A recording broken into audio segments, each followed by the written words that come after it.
अपने मरहूम वालिदैन की जानिब से कुर्बानी करने वाले ये फरमान ज़रूर सुन लें। बहुत से लोग गलती कर रहे हैं, खुदारा तुम ये गलती कभी मत करना। बिस्मिल्लाहिर्रहमानिर्रहीम। नाज़रीन इकराम, एक भाई का ये सवाल है कि क्या हम कुर्बानी अपने मरहूमीन यानी अपने फौतशुदा वालिदैन की तरफ से कर सकते हैं? अगर हम अपने मरहूमीन की तरफ से कुर्बानी करेंगे तो क्या ये जायज़ होगा या नहीं? क्या ऐसा करने से हमारी कुर्बानी होगी या फिर नहीं? नाज़रीन इकराम, आज की इस मालूमाती वीडियो में हम इस बारे में मुकम्मल तफसील के साथ बात करेंगे और आपके साथ इस बारे में मुकम्मल मालूमात शेयर करेंगे। निहायत ही मालूमाती वीडियो है। नाज़रीन इकराम, सबसे पहले आप ये जान लीजिए कि कुर्बानी इस उम्र में इंसान पर वाजिब हो जाती है अगर साहब इस्तात हो। तो जान लीजिए कि शरीयत के तमाम अहकाम इंसान पर उस वक्त वाजिब हो जाते हैं जब एक इंसान बालिग हो जाता है, यानी बालिग होते ही शरीयत के तमाम अहकाम इंसान पर मुतवज्जो हो जाते हैं। और अगर आप इस उम्र में साहब इस्तात हैं तो आप पर कुर्बानी वाजिब है, यानी आप कुर्बानी कर सकते हैं। बल्कि वाजिब का मतलब यही है कि अगर आप बालिगुल उमर हैं और आपके पास इतनी रकम भी मौजूद है कि आप कुर्बानी का जानवर खरीद सकते हैं, तो फिर लाजम है कि आप कुर्बानी करें, फिर चाहे आप मर्द हों या फिर औरत। नाज़रीन इकराम, अब आपको कुर्बानी करने की फजीलत के बारे में भी आगाह करते हैं। जान लीजिए कि कुर्बानी हज़रत इब्राहीम अलैहिस्सलाम की सुन्नत मुबारक है जो कि इस उम्मत के लिए बाकी रखी गई। जान लीजिए कि दीन इस्लाम का मकसद ये है कि तौहीद खालिस का क़याम हो। चुनांचे इस सिलसिले में कुरान ने हमें जो हिदायत दी है उनका खुलासा ये है कि मुशरिकीन बुतों के लिए रुकू, सजदा और कुर्बानी करते हैं और मुसलमानों को चाहिए कि वो ये सब काम सिर्फ अल्लाह तबारक व तआला के लिए करें। मुशरिकीन जानवरों को बुतों के नाम पर छोड़ देते हैं, फिर न किसी को उस पर सवार होने देते हैं और न उसका गोश्त खाने देते हैं, जबकि मुसलमानों को हुक्म हुआ है कि तुम कुर्बानी का गोश्त खुद भी खाओ और दूसरों को भी खिलाओ। मुशरिकीन अपने जानवरों को बुतों का नाम लेकर ज़िबा करते हैं और मुसलमान इन पर सिर्फ अल्लाह अज़्ज़ा वजल का नाम लेते हैं।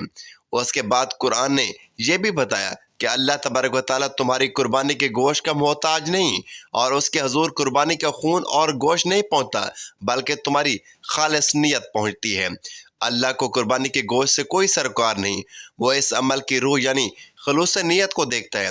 यानी कुर्बानी अल्लाह की वादानियत और हकमियत को तस्लीम करने का अमली सबूत है। कुर्बानी करने वाले सिर्फ नियत के अखलास और शर्त तकवा की रियायत से अल्लाह ताला को राज़ी कर सकते हैं।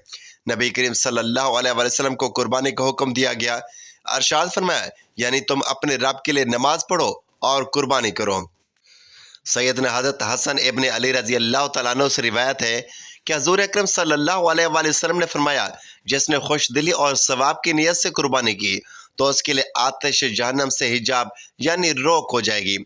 हज़ूर अक़दस सल्लल्लाहु अलैहि वसल्लम ने फरमाया, आज के दिन जो काम हमें पहले करना है वो नमाज है, उसके बाद कुर्बानी करना है। जिसने ऐसा किया वो हमारी सुन्नत को पहुंचा, और जिसने कुर्बानी के जानवर को नमाज से पहले ज़िबा कर डाला वो गोश्त है जो उसने अपने घर वालों के लिए पहले ही कर लिया। उसे नसक यानी कुर्बानी से उससे कुछ ताल्लुक नहीं। बहवाला इमाम अहमद। नाज़रीन कराम, इमाम बुखारी और मुस्लिम से हज़रत अनस रज़ी अल्लाह तआला अन्हु से रिवायत है कि रसूल अकरम सल्लल्लाहु अलैहि वसल्लम ने 2 मेंढों चितकुबरे सींग वालों की कुर्बानी की। उन्हें अपनी दस्त मुबारक से ज़िबा फरमाया और बिस्मिल्लाह अल्लाहु अकबर कहा। रावी कहते कि मैंने रसूल अकरम सल्लल्लाहु अलैहि वसल्लम को देखा कि अपने कदम मुबारक उसके पहलू पर रखे हुए थे और आप सल्लल्लाहु अलैहि वसल्लम ने बिस्मिल्लाह अल्लाहु अकबर कहा। नाज़रीन कराम, कुर्बानी के सिलसिले में ये मसला भी याद रखें कि जब तक जानवर ठंडा ना हो जाए न हाथ पाँव काटे और न खाल उतारें। एक सहाबी से रिवायत है कि उन्होंने हज़रत अली रज़ी अल्लाह तआला अन्हु को देखा कि 2 मिनटों की कुर्बानी कर रहे हैं। मैंने कहा, ये क्या है? उन्होंने फरमाया, रसूल अकरम सल्लल्लाहु अलैहि वसल्लम ने मुझे ये वसीयत फरमाई है कि आप सल्लल्लाहु अलैहि वसल्लम के विसाल के बाद मैं रसूल अकरम सल्लल्लाहु अलैहि वसल्लम की तरफ से कुर्बानी करूँ, लिहाजा मैं हज़ूर सल्लल्लाहु अलैहि वसल्लम की तरफ से कुर्बानी करता हूँ। बहवाला तिर्मिज़ी शरीफ। नाज़रीन कराम, उम्मुल मोमिनीन उम्मे सलमा रज़ी अल्लाह तआला अन्हा से रिवायत है कि हज़ूर नबी करीम सल्लल्लाहु अलैहि वसल्लम ने फरमाया, जिसने ज़ुल्हज का चांद देखा और उसका इरादा कुर्बानी करने का है तो जब तक वो कुर्बानी ना करे बाल और नाखून को ना तरशवाए। उम्मुल मोमिनीन हज़रत आयशा रज़ी अल्लाह तआला अन्हा से रिवायत है کہ رسول اللہ صلی اللہ علیہ وسلم نے ایک سینگوں والا مینڈا لانے کا حکم فرمایا جو سیاہ پاؤں، سیاہ پیٹ اور سیاہ حلقوں والے آنکھوں والا خوبصورت ہو۔ چنانچہ ایسا مینڈا آپ کے پاس لایا گیا تاکہ آپ اس کی قربانی کریں۔ آپ صلی اللہ علیہ وسلم نے حضرت عائشہ سے فرمایا، اے عائشہ ایک چھری لائیے۔ پھر آپ نے فرمایا اسے پتھر سے تیز کر لے۔ میں نے ایسا ہی کیا۔ پھر آپ نے چھری لی، مینڈے کو پکڑ کر نیچے لٹایا اور اسے ذبح فرمایا۔ پھر آپ نے فرمایا اللہ کے نام سے، اے اللہ اسے محمد، آل محمد اور امت محمد کی طرف سے قبول فرما۔ پھر آپ نے اسے دن کے پہلے حصے میں کھایا۔ حضرت جعفر بن عبداللہ رضی اللہ تعالیٰ عنہ سے روایت ہے کہ انہوں نے کہا کہ میں رسول اللہ صلی اللہ علیہ وسلم کے ساتھ عید الاضحیٰ میں عیدگاہ میں حاضر تھا۔ جب آپ نے اپنا خطبہ پورا کر لیا تو اپنے ممبر سے اترے اور ایک مینڈا لایا گیا تو رسول اللہ صلی اللہ علیہ وسلم نے اسے اپنے ہاتھوں سے ذبح کیا اور فرمایا بسم اللہ واللہ اکبر، یہ میری طرف سے اور میری امت میں سے اس شخص کی طرف سے ہے جس نے قربانی نہیں کی۔ ام المومنین حضرت عائشہ اور حضرت ابو ہریرہ رضی اللہ تعالیٰ عنہ سے روایت ہے کہ رسول اللہ صلی اللہ علیہ وسلم جب قربانی کرنے کا ارادہ فرماتے تو دو بڑے اور موٹے سینگ والے سیاہ و سفید خوبصورت اور خصی مینڈے خریدتے اور ان میں سے ایک اپنے اس امتی کی طرف سے ذبح فرماتے جو توحید کا اقرار کرتا ہو اور اس بات کی شہادت دیتا ہو کہ آپ صلی اللہ علیہ وسلم اللہ کا پیغام پہنچا چکے ہیں، اور دوسرا اپنی اور اپنی آل کی طرف سے ذبح فرماتے۔ ناظرین کرام، آئیے اب آپ کو یہ بھی بتاتے ہیں کہ والدین کی طرف سے قربانی کرنا کیسا ہے۔ اگر کوئی شخص اپنے مرحوم والدین کی طرف سے قربانی کرنا چاہے تو کیا وہ قربانی کر سکتا ہے؟ کیا یہ جائز ہے یا نہیں؟ جان لیجئے کہ اگر آپ کے والدین یا دونوں میں سے کوئی ایک وفات پا چکے ہیں اور پھر اگر آپ والدین کی طرف سے قربانی کرتے ہیں تو یہ در حقیقت آپ ہی کی طرف سے قربانی ہوگی، بس اس کا ثواب آپ کے والدین کو پہنچے گا اور اس میں آپ کا اپنے واجب بھی ادا ہو جائیں گے۔ لیکن اگر آپ کے والدین حیات ہیں اور اگر آپ ان کی طرف سے قربانی کر رہے ہیں ان کی اجازت سے، تو جان لیجئے کہ پھر آپ کی قربانی نہیں ہوگی، بلکہ ایک جانور میں دو بندوں کی قربانی بھی نہیں ہوگی، یعنی ماں باپ کی قربانی نہیں ہوگی، کیونکہ اس کے دو حصے کل لینے پڑیں گے، اور اگر ایسی صورت میں آپ صاحب نصاب ہیں تو پھر آپ گناہ گار رہ جائیں گے۔ اس لیے اگر آپ کے والدین زندہ ہیں، حیات ہیں، آپ اپنی طرف سے قربانی کریں، اور اگر والدین صاحب نصاب ہیں تو ان کی طرف سے الگ کر لیں، اور اگر آپ کے والدین دنیا سے رخصت ہو چکے ہیں تو یہ اصل میں آپ ہی کی طرف سے قربانی ہوگی، بس اس کا ثواب آپ کے والدین کو پہنچ جائے گا، کیونکہ جو لوگ ایسے رخصت ہو جاتے ہیں تو وہ پھر شرعی احکام یا عبادت کے مکلف نہیں رہتے۔ اس لیے اگر آپ اپنے مرحومین کی طرف سے قربانی کرتے ہیں تو اس طرح آپ کا واجب بھی ادا ہو جائے گا اور ثواب بھی آپ کے فوت شدہ والدین کو پہنچ جائے گا۔ یعنی اگر آپ فوت شدہ والدین کی طرف سے قربانی جو مرحوم ہیں کی طرف سے قربانی کرنا چاہیں تو یہ جائز ہے، آپ بالکل کر سکتے ہیں۔ بعض صحابہ کرام رضی اللہ تعالیٰ عنہ سے بھی ثابت ہے اور رسول اللہ صلی اللہ علیہ وسلم سے بھی ثابت ہے کہ آپ صلی اللہ علیہ وسلم نے دو مینڈے ذبح کیے، ایک اپنے لیے اور ایک اپنی امت کے لیے۔ بس آپ نے یہ خیال رکھنا ہے کہ اگر آپ کسی کے لیے قربانی کر رہے ہیں اور وہ دنیا سے رخصت ہو چکا ہے تو آپ اس کی قربانی کا گوشت خود بھی کھا سکتی ہیں، لیکن اگر وہ زندہ ہے تو اس کی اجازت کے بغیر آپ قربانی نہیں کر سکتے ہیں، کیونکہ یہ ایک عبادت ہے اور جو زندہ آدمی ہے وہ عبادت کا اہل ہے، اور جب تک وہ نیت نہیں کرے گا تو اس کی قربانی نہیں ہوگی۔ تو یہ اس کی نیت کے لیے ضروری ہے، کم از کم اس کو اس بات کی اطلاع ضرور ہونی چاہیے اور وہ اس پر راضی ہو جائے۔ ناظرین کرام، اب یہ بھی جان لیجئے اگر کسی نے وصیت کی ہو کہ میرے مرنے کے بعد میری طرف سے قربانی کرنا اور وہ مال چھوڑ کر گیا ہے قربانی کا، تو جان لیجئے کہ پھر اس کی قربانی میں سے بھی گوشت کھانا جائز نہیں ہے اور اس قربانی کا سارا گوشت آپ کو صدقہ کرنا پڑے گا۔ ناظرین کرام، اب یہاں پر ایک سوال اور بھی پوچھا گیا ہے کہ نابالغ بچوں کی طرف سے قربانی کی جا سکتی ہے یا نہیں۔ جان لیجئے کہ جو نابالغ اولاد کی طرف سے قربانی ہے تو انشاءاللہ اس کا ثواب آپ کی اولاد کو ملے گا، لیکن وہ قربانی آپ ہی کی طرف سے ہوگی، یعنی آپ ہی اس قربانی کے مالک ہیں، کیونکہ نابالغ بچے پر قربانی واجب نہیں ہوتی، چاہے وہ کتنا ہی مالدار کیوں نہ ہو، یعنی وہ قربانی کا اہل نہیں ہوتا، اور آپ بس خود ہی اپنی طرف سے ہی قربانی کر رہے ہیں، اور ہاں اس کا ثواب انشاءاللہ اسے ضرور پہنچے گا۔ नाज़रीन कराम, आखिर में आपको ये भी बताते चलें कि जो शख्स कुर्बानी करने की इस्तात रखता है लेकिन फिर भी वो कुर्बानी नहीं करता, तो उसके बारे में इस्लाम क्या कहता है कि जो शख्स साहब निसाब है लेकिन फिर भी उसने कुर्बानी ना की, तो उसके बारे में इस्लाम में सख्त वईद बयान की गई हैं। हज़रत अबू हुरैरा रज़ी अल्लाह तआला अन्हु से रिवायत है कि रसूलुल्लाह सल्लल्लाहु अलैहि वसल्लम ने इरशाद फरमाया कि जो शख्स इस्तात रखने के बावजूद कुर्बानी ना करे, वो हमारी ईदगाह के करीब ना आए। अल्लाह अकबर कबीरा। नाज़रीन ग्रामी, इस हदीस से हमें कुर्बानी की अहमियत और फजीलत का पता चलता है। इस हदीस में प्यारे आका सल्लल्लाहु अलैहि वसल्लम ने साफ साफ और वाज़ेह फरमा दिया कि जो शख्स इस्तात रखने के बावजूद भी कुर्बानी नहीं करता, तो वो हमारी ईदगाह के करीब तक ना आए, क्योंकि किसी मुसलमान को यह ज़ेब नहीं देता कि इस्तात होने के बावजूद वो कुर्बानी ना करे।